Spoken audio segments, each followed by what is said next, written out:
Hello guys, welcome to the Seesaw Trader channel. இதான் நம்ம channel name the seesaw trader. Link நம்ம டிஸ்கிரிப்ஷனில் இருக்கும், பார்த்து ஜாயின் பண்ணிக்கோங்க.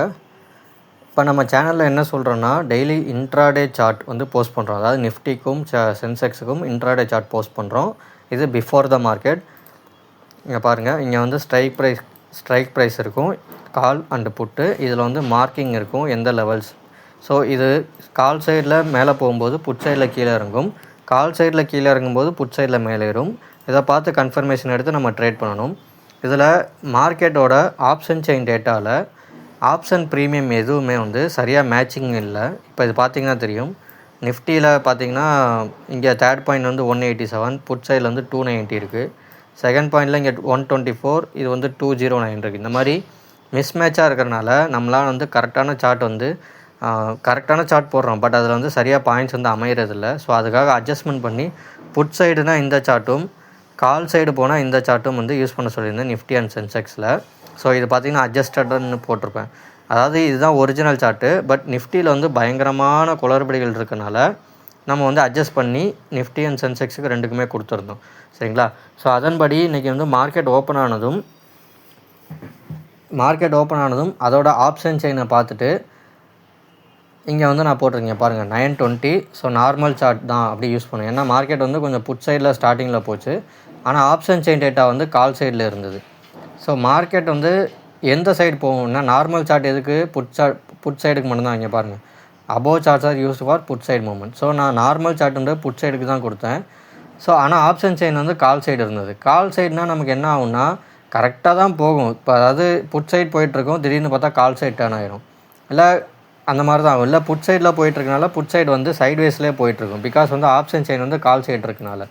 ஸோ இன்றைக்கி மேஜராக அந்த மாதிரி தான் இருந்தது. ஸோ அதனால் நானும் வந்து ஃபஸ்ட்டு ஓப்பனிங்கில் கால் சைடு தான் காட்டுச்சு. கால் சைடு காட்டினால நானும் வந்து கால் சைடு வந்து எடுத்ததுக்கப்புறம் பார்த்திங்கன்னா மார்க்கெட் வந்து எஸ்எல் ஹிட் ஆகிடுச்சு. எனக்கு வந்து இந்த சின்ன ஒரு அமௌண்ட் வந்து லாஸ் ஆகிடுச்சு. சரிங்களா? எத்தனை புள்ளிகள், 15 புள்ளிகள், 19 புள்ளிகள் நினைக்கிறேன். ஓகே, 19 புள்ளிகள் லாஸ் ஆகிடுச்சு எனக்கு. பட் வந்து அதுக்கப்புறம் நான் என்ட்ரி எடுக்கலை. ஏன்னா மார்க்கெட் வந்து கொஞ்சம் கொஞ்சமாக கால் சைடோட ஐவி வந்து இன்க்ரீஸ் ஆகிட்டே இருந்தது, அதிகமாகிட்டே இருந்தது. ஸோ அப்படி அதிகமான என்ன ஆகுனா, கால் சைடு டிகே அதிகமாகும். எந்த சைடு ஐவி அதிகமாக இருக்கோ அந்த சைடு டிகே அதிகமாகும். புட் சைடில் டிகே வந்து அதாவது ஐவி கம்மியாக இருக்கனால புட் சைடில் ஏற்றம் கம்மியாக இருக்கும். ஸோ இதுதான் காரணம். பின்னாடி மழை பெய்யுது காய். ஸோ மழை பெய்யறதுனால கொஞ்சம் நாய்ஸாக இருக்கும், ப்ளீஸ் கொஞ்சம் அட்ஜஸ்ட் பண்ணிக்கோங்க.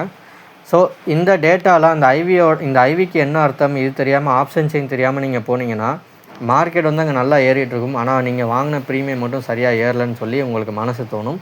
ஸோ அதெல்லாம் இந்த ஆப்ஷன் செயினுக்குள்ளே தான் இருக்குது. ஸோ எனக்கு எஸ்எல் ஹிட் ஆகிடுச்சு. அதுக்கப்புறம் நான் பாருங்கள் அதுக்கு மேலே 950க்கு மேலே நான் மார்க்கெட்டில் இல்லை.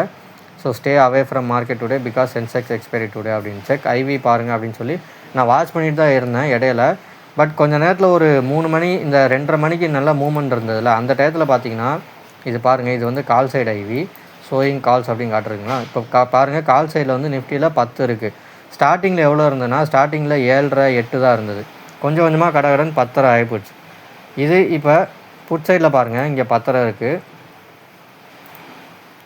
இங்கே புட் சைடில் பார்த்தீங்கன்னா பாருங்கள் 7 வந்துருச்சு. இது மார்க்கெட் காலில் வந்து 6.5 5.5 இருந்தது. கொஞ்சம் கொஞ்சமாக இது வந்து 6.5 ஆகிடுச்சு. இப்போ இதனால் இதோட ஏற்றங்கள் பார்த்திங்கன்னா ரொம்ப கம்மியாக இருக்கும். அதாவது கால் சைடில் டிகே அதிகமாக இருக்கும், புட் சைடில் ஏற்றம் கம்மியாக இருக்கும். இதே தான் சென்செக்ஸுக்கு நடக்கும். இப்போ சார்ட்டில் என்ன நடந்துருக்கு பார்ப்போம் வாங்க. சார்ட்டில் நான் இங்கே எடுக்கும்போது பாருங்கள், ஃபஸ்ட்டு கால் சைடு தான் மேலே போச்சு, பிஇபிக்கு மேலே போச்சு. ஸோ பிஇபிக்கு மேலே போகும்போது புட் சைடில் பாருங்கள், இந்த பக்கம் பிஇபிக்கு கீழே வந்துருச்சு.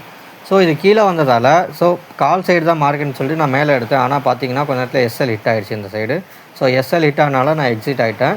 அடுத்து வந்து திரும்ப இது மேலே போல் புட் சைடு மேலே போச்சு. ஆனால் பாருங்கள், பிஇபிக்கு மேலே போயிட்டு இங்கே ஒரு வாட்டி மேலே போயிருக்கா, மேலே போயிட்டு திரும்ப எஸ்எல் ஆகிடுச்சு. ஸோ இதனால் நான் எடுக்கலை, கன்ஃபியூஸ் ஆகிட்டு இருந்தேன். இந்த செகண்ட் பாயிண்ட்டுக்குள்ளே சுற்றிட்டு இருக்கனால, இந்த பக்கமும் இந்த இடத்துல சுற்றிட்டு இருந்தனால நான் எப்படியும் கால் சைடு திரும்பின்னு நினச்சேன், பிகாஸ் ஆப்ஷன் செயின் டேட்டானால். பட் திரும்பலை, ஃபுல்லாக புட் சைடே போயிடுச்சு. பட் நான் என்ட்ரி எடுக்கலை, பிகாஸ் எங்களோட ஸ்ட்ராட்டஜியில் நான் வந்து ஸ்ட்ராங்காக இருப்பேன். என்றைக்காவது ஒரு நாள் இந்த மாதிரி டிமிக்கே கொடுக்கும். இங்கே சென்செக்ஸும் பாருங்கள், சென்செக்ஸும் ரொம்ப நேரம் கால் சைடில் இருந்தது.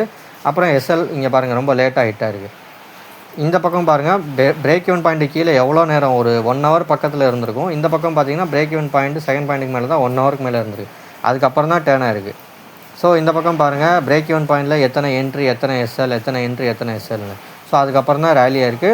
ஃபுல் டார்கெட்டும் அச்சீவ் ஆகலை. காரணம் என்னென்னா ஆப்ஷன் செயின் டேட்டா சப்போர்ட் பண்ணல. இதுதான் காரணம் guys. ஸோ நாளைக்கான சார்ட் என்னென்னா இதுதான். நாளைக்கும் வந்து நிஃப்டியோட சென்செக்ஸோட எந்த ஆப்ஷன் ப்ரீமியமும் மேட்ச் ஆகலை. இருந்தாலும் உங்களுக்காக அட்ஜஸ்ட் பண்ணி எடுத்திருக்கேன். 80,900 கால் 81,900 புட்டு பாருங்கள். Third point 2 second point first point ஈக்குவலாக நான் எடுத்து வச்சுருக்கேன். நாளைக்கு இதில் தான் ட்ரேட் பண்ண போகிறோம். இதுவும் பாருங்கள் நிஃப்டியோடது 24,850 கால் 25,050 புட்டு. இதோட third point second point first point PIB எல்லாமே கரெக்டாக மேட்ச் ஆகிருக்கும். ஸோ நாளைக்கு இதில் ட்ரேட் பண்ணலாம், என்ன நடக்குதுன்னு பார்க்கலாம். ஸோ இது தெரியாதவங்க நம்ம சேனல் இந்த ஸ்ட்ராட்டஜி எல்லாமே முழுக்க ஆப்ஷன் செயின் டேட்டா வச்சு மட்டும்தான் எடுத்திருக்கோம். இதில் வந்து இண்டெக்ஸ் சார்ட்டே இருக்காது. காரணம் என்னென்னா இண்டெக்ஸ் நமக்கு தேவையில்லை. நம்ம ப்ளே பண்ண போகிறது கால் பை பண்ண போகிறோம், இல்லை புட் பை பண்ண போகிறோம். சரிங்களா? அப்போ கால் ஆப்ஷன் புட் ஆப்ஷனில் தான் ப்ளே பண்ணணுமே தவிர இண்டெக்ஸில் இல்லை. ஸோ இண்டெக்ஸில் சில நேரம் wrong entry fake break out இதெல்லாம் கிடைக்கும். ஸோ இதெல்லாமே உங்களுக்கு வந்து ஆப்ஷன் செயினில் தான் தெரியும். அங்கே ஃபேக்காக நடக்குதா இல்லையான்றது இங்கே தான் தெரியும். சரிங்களா? ஸோ நீங்கள் ஆப்ஷன்ஸில் பார்க்கும்போது அது உண்மையாக தெரியும். ஓகே கைஸ், ஸோ அதனால தான் நான் இந்த ஸ்ட்ராட்டஜி யூஸ் பண்ணிகிட்ருக்கேன். ஸோ இதில் 10ல் 8 வாட்டி பாஸ் ஆகும், 2 வாட்டி ஃபெயில் ஆகும். அந்த மாதிரி இன்றைக்கி கொஞ்சம் இந்த மாதிரி ஃபெயில் ஆகிருக்கு. பட் டெய்லி ஆகாது. அதனால் நாங்கள் ரொம்ப ஸ்ட்ராங்காக இருப்போம். ஸோ கற்றுக்கணும்னு நினைக்கிறவங்க ஜாயின் பண்ணுங்கள் கைஸ். எல்லா டீட்டெயிலும் நம்ம சீசா ட்ரேடர் சேனல் தான் வரும். இல்லாதவங்க ஜாயின் பண்ணிக்கோங்க. தேங்க்யூ.